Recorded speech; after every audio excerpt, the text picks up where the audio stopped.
दोस्तों, आज पूरी दुनिया कोरोना वायरस जैसी महामारी से जूझ रही है। हर तरफ इतना खौफ देखने को मिल रहा है कि इंसान अपने घरों से भी निकलने में डर रहा है। यही कारण है कि आज पूरी दुनिया की अर्थव्यवस्था ठप पड़ चुकी है। लेकिन वहीं चाइना लगातार अपनी इकोनॉमी को मजबूत कर रहा है। जहां वो एक तरफ कोरोना वायरस का फायदा उठाकर दुनिया भर में मास्क और पीपीई किट को महंगे दामों में बेच रहा है, वहीं दूसरी तरफ वो कमजोर देशों को भारत के खिलाफ भड़काकर खुद को और ताकतवर बनाने में लगा हुआ है, क्योंकि नेपाल को उसने उकसाकर भारत के साथ जमीनी विवाद करवाया। वहीं लगातार पाकिस्तान में पल रहे आतंकवादियों तक पैसे पहुंचाने का काम भी चाइना ही करता आ रहा है। और ऐसे में जब कभी भी हम अपने देश पर होने वाले हमले और उन हमलों में मारे गए जवानों की मौत के बारे में सोचते हैं तो हमारा दिल दहल उठता है।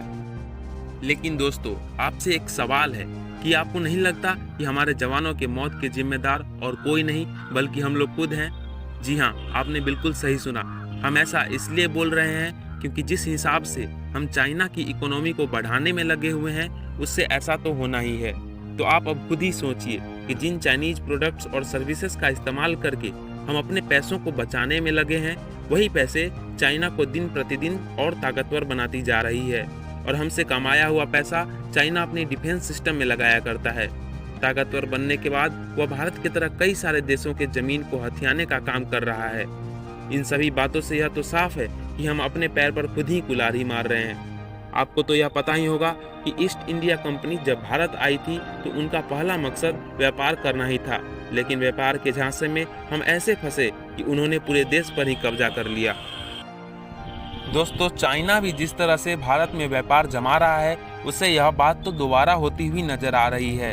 और दोस्तों, क्या आपको पता है कि कुछ दशक पहले चाइना सिर्फ प्लास्टिक ही पूरे वर्ल्ड वाइड एक्सपोर्ट किया करता था, पर आज समय ऐसा है कि हर 5 में से 2 प्रोडक्ट्स चाइना के ही होते हैं। और सिर्फ हम ही नहीं, कई सारे देश चाइना की इस चालबाजी में फंसते जा रहे हैं। और यही वजह है कि चाइना दुनिया भर का नंबर 1 मैन्युफैक्चरर बन चुका है। और सिर्फ इतना ही नहीं, आज चाइना सॉफ्टवेयर और आईटी के क्षेत्रों में भी ऊंचाइयां हासिल कर चुका है।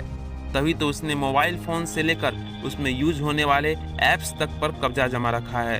और दोस्तों, Xiaomi, Oppo, Realme, Vivo जैसे कई सारे चाइनीज फोन्स भारत में सबसे ज़्यादा बिकते हैं। तो वहीं TikTok, UC browser, UC news और हेलो जैसे बेकार ऐप्स सबसे ज़्यादा इंडिया में ही डाउनलोड्स किए जाते हैं।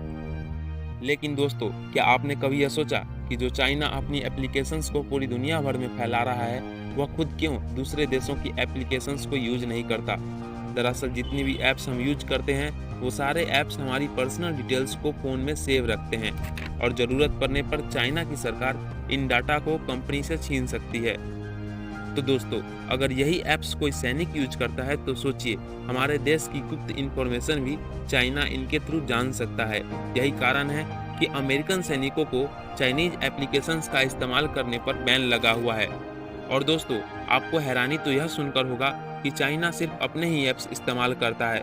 यहाँ तक कि फेसबुक और व्हाट्सएप जैसी ऐप जो आपको पूरी दुनिया भर में यूज होते हुए दिखता है, वो ऐप चाइना में बैन है। चाइना में व्हाट्सएप की जगह वीचैट और फेसबुक की जगह ranran.com का इस्तेमाल करते हैं। दोस्तों, ये तो फिर भी कम है। चाइना तो गूगल जैसी वर्ल्ड वाइड यूज होने वाली सर्च इंजन का भी इस्तेमाल नहीं करता। उन्होंने अपना खुद का ही एक सर्च इंजन बनाया हुआ है जिसका नाम है baidu.com।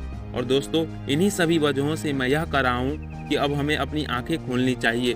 मैं जानता हूँ एक ही दिन में इतने सारे मैन्युफैक्चरिंग कंपनीज भारत में इस्टेब्लिश नहीं किए जा सकते, पर सॉफ्टवेयर्स का क्या, उसे तो हम अभी के अभी हटा सकते हैं।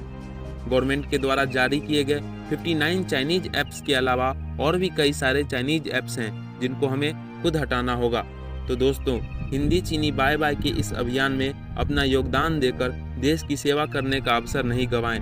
जिस आत्मनिर्भर भारत की हम बात करते आ रहे हैं, वह तभी बन पाएगा जब हम इस तरह का इंफ्रास्ट्रक्चर डेवलप करेंगे जहां पर हमारे ही देश की अधिकतर चीज़ें हम इस्तेमाल करें। हाँ, ऐसे कदम उठाने में समय जरूर लगेंगे, लेकिन हमें आज ही इसकी शुरुआत कर देनी पड़ेगी। बाकी दोस्तों, ये उम्मीद करता हूँ कि आपको यह वीडियो पसंद आई होगी, और अगर हाँ, तो इसे ज़्यादा से ज़्यादा लोगों तक पहुँचाना आपका कर्तव्य बनता है। आज के इस वीडियो में बस इतना ही। जाते जाते वीडियो को लाइक और चैनल को सब्सक्राइब करते जाएं। धन्यवाद।